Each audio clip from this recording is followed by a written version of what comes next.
नाशिकच्या सिन्नर मतदारसंघामध्ये महाविकास आघाडीकडून उदय सांगळे तर महायुतीकडून माणिकराव कोकाटे अशी लढत जवळपास निश्चित झालेली आहे। माणिकराव कोकाटे यांनी उदय सांगळेंचं आव्हान जे आहे ते सहज असल्याचं म्हटलंय आणि उदय सांगळे हे आव्हान देऊ शकत नाही असं देखील म्हटलं। या सगळ्यावर बोलण्यासाठी आपल्यासोबत उदय सांगळे आहेत। माणिकराव कोकाटे असं म्हणताय की आम्ही उदय सांगळेंचं आव्हान समजत नाही। असं आहे, कोणी उमेदवार हा निवडणुकीच्या आधी मान्य करणार नाही की माझ्यापुढं कोणाचं आव्हान आहे, परंतु सिन्नर मतदारसंघातली जी परिस्थिती आहे ती जर आपण बघितली तर जनतेला आता परिवर्तन हवं आहे। आपण बघितलं लोकसभेच्या निवडणुकीतही जनतेने उत्स्फूर्तपणे परिवर्तन केलं आहे आणि गेली 30 वर्ष माणिकरावजी कोकाटे हे सिन्नर मतदारसंघात काम करत आहे आणि आजही सिन्नरचे अनेक प्रश्न प्रलंबित आहे।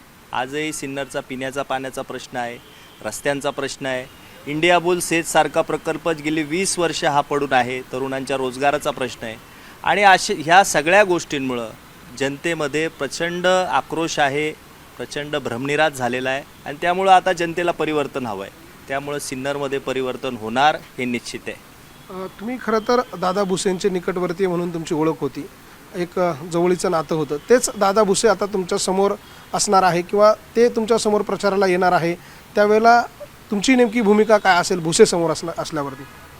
हे असं आहे, दादा भुसे साहेब हे शिवसेनेचे नेते आहेत आणि माझ्यासमोर हे अजित पवार गटाचे राष्ट्रवादी काँग्रेसचे नेते उभे आहेत। खरं आहे महायुतीचे ते नेते आहेत, परंतु मला असं वाटतं की हे व्यक्तिगत संबंध वेगळे आहेत, राजकारण हा एक वेगळा विषय आहे। मी माझ्या मतदारसंघापुरती ही लढाई आहे आणि ती लढाई आम्ही जमिनीवर राहून त्या ठिकाणी करत आहोत। त्यामुळे मला वाटतं स्थानिक मुद्द्यांवर ही निवडणूक जास्तीत जास्त होणार आहे।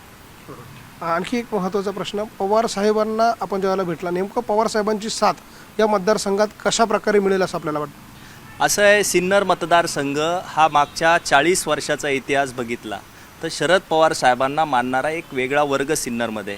आपल्याला माहिती आहे की ज्यावेळेस शरद पवार साहेबांची येस काँग्रेस ही आली होती आणि त्यावेळेस जिल्ह्यातून 14 आमदार हे शरद पवार साहेबांच्या पाठीशी उभे राहिले होते आणि सिन्नरमधून देखील भरभरून साथ दिली होती। मागच्या वेळेस माणिकरावजी कोकाटे अतिशय निसटत्या मताने निवडून आले, अवघ्या 1,500-2 हजाराच्या फरकाने ते निवडून आलेत आणि मला वाटतं त्यांना जो काही विजय मिळाला तो फक्त शरद पवार साहेबांच्या सहानुभूतीवर आशीर्वादामुळे मिळाला, हे निर्विवाद आहे। त्याच विसरले निश्चितच पवार साहेबांना ह्या वयात अडचणीच्या काळात ते सोडून गेलेत, काही लोभापोटी, काही स्वार्थापोटी आज पवार साहेबांना ते अडचणीच्या काळात सोडून गेले आणि हे सामान्य माणसाला रुचलेलं नाही आहे। आपला मुद्दा हाच असणार आहे निवडणुकीचा? मुद्दे अनेक आहे, स्थानिक मुद्दे खूप आहे। आज हजारो कोटीच्या निधीच्या वल्गना केल्या जात आहेत, परंतु प्रत्यक्ष काम नाही, त्या निधीची लूट झालेली आपल्याला सिन्नरमध्ये दिसते।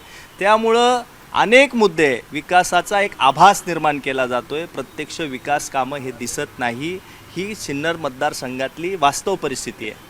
तुमच्यावर एक आरोप होतोय, शेवटचा प्रश्न आहे, तुमच्यावर एक आरोप होतो की फक्त तुम्ही ठेकेदार म्हणून कार्यरत होतात, तुम्ही लोकांच्या सुखदुःखात गेला नाही आणि कायम कमर्शियल अँगल तुमचा त्या मतदारसंघात वावरताना राहिलेला आहे आणि त्यामुळे जनता तुम्हाला स्वीकारणार नाही असं देखील म्हटलं जातं। अतिशय हास्यास्पद हा प्रश्न आहे।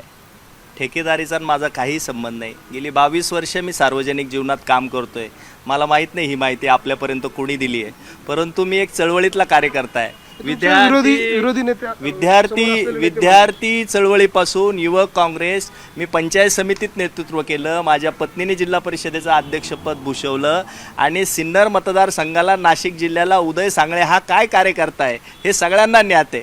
माझ्या पुढं बोलायला एकही मुद्दा नाही आहे। मी एक चळवळीतला कार्यकर्ता आहे आणि काम, विकास आणि प्रगती हे एकमेव मेरिट घेऊन मी जनतेला सामोरं जाणार आहे। आपण बघतोय उदय सांगळे आपल्यासोबत होते। उदय सांगळे यांनी स्पष्ट म्हटलेलं आहे की शरद पवारांना डावलून काही लोभापोटी जे पवार साहेबांना अडचणीच्या काळात सोडून गेले त्यांना येणाऱ्या निवडणुकीमध्ये जनता धडा शिकवेल। सहानुभूती आणि विकास यावर ही निवडणूक होईल आणि स्थानिक मुद्दे हे देखील महत्त्वाचे असतील। इतकंच नाही तर दादा भुसे यांचे आणि त्यांचे असलेले संबंध हे व्यक्तिगत स्वरूपाचे आहे, त्यामुळे या निवडणुकीमध्ये ते जरी समोर आले तरी देखील ही निवडणूक स्थानिक मुद्द्यांवर आणि स्थानिक पातळीवरच होईल असा विश्वास उदय सांगळे व्यक्त करतात। व्हिडिओ जर्नलिस्ट हेमंत बागुलसह लक्ष्मण घाटोळ, न्यूज 18 लोकमत, नाशिक।